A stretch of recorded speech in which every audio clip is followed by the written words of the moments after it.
पाल्पा, गुल्मी, स्याङ्जा 3 जिल्लाको सङ्गम स्थल रुरुधाम ऋषिकेश मन्दिर र यो कालीगण्डकी 3 मुखे पुल यही हो। एकदम पछिल्लो समय निकै सामाजिक सञ्जालमा भाइरल बनेको पुल पनि यही हो र पछिल्लो समय यसको परिचयमा पनि केही परिवर्तन भएको छ।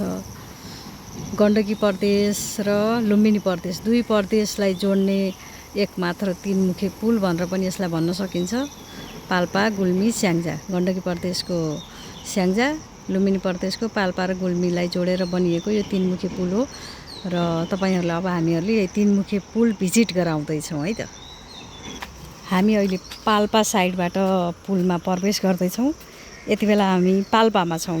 हामी पाल्पाबाट पाल्पातिरको पुल प्रवेश गरिसकेका छौँ।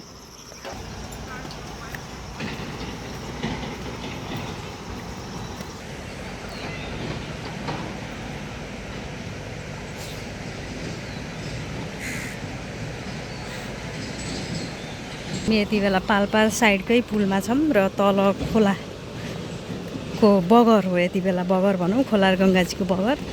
पछि अब बर्खा लागेपछि यहाँ निकै ठुलो खोला गङ्गाजी कालीगण्डकी बढेर समतल हुन्छ। पुल त एकदम पुलको यही माथि माथि पानी आउनु खोजेको अवस्था पनि हुन्छ। यति बेला अब यो बर्खा सुरु हुने समय भएको भएर खोला सानो छ, त्यसै गरी कालीगङ्गाजी पनि सानो बगिरहेको अवस्था छ।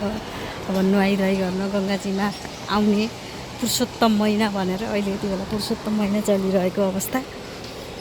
दर्शन गर्न आउने आज पूर्णिमाको दिन पनि हो। अब हामी पाल्पाबाट अब मिड पोइन्ट एकदम पुलको बीच भागमा प्रवेश गर्दैछौँ।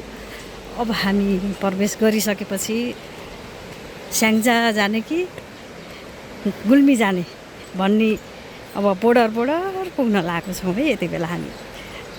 ल अब एकदम पुलको मध्य भागमा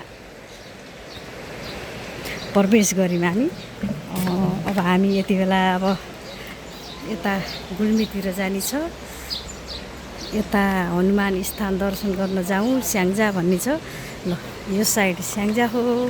अब हामी स्याङ्जा प्रवेश गऱ्यौँ।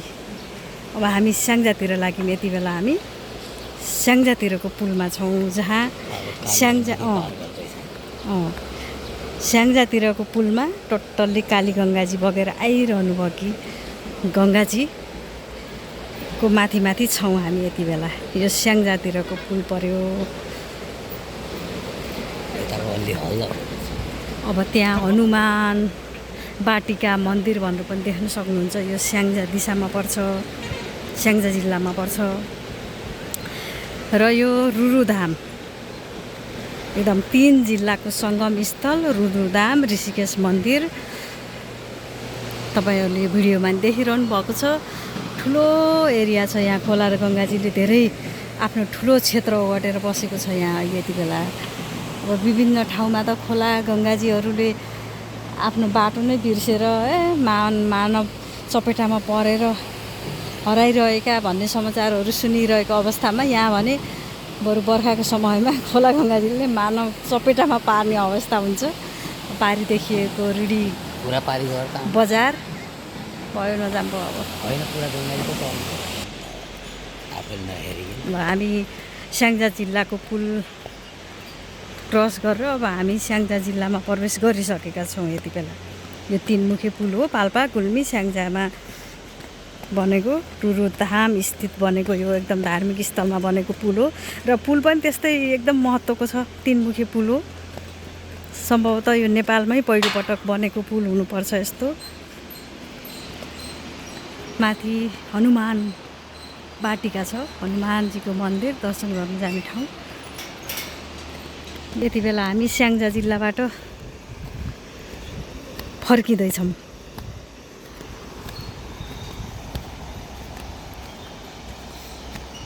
स्याङ्जा जिल्ला क्रस गरेर अब पाल्पा जाने कि गुल्मी जाने भन्ने पुलको बीच भागमा आइपुगेका छौँ। ल हामी आइपुग्यौँ है। ल हामी अब गुल्मीतिर लाग्दैछौँ। रुरु धाम। तपाईँ यति बेला CCTV क्यामेरामा हुनुहुन्छ उता पाल्पा। अब यता हामी गुल्मी प्रवेश गऱ्यौँ ल। अब हामी गुल्मी लाग्यौँ। अब यो गुल्मी एरिया पऱ्यो। ल हेर्नुहोस् है, यो गुल्मी हो। अब पारी देखिएको गुल्मी रेडी बजार। यता पारी ऋषिकेश मन्दिर पाल्पा पऱ्यो।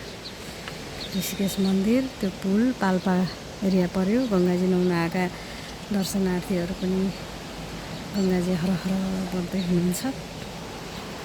यता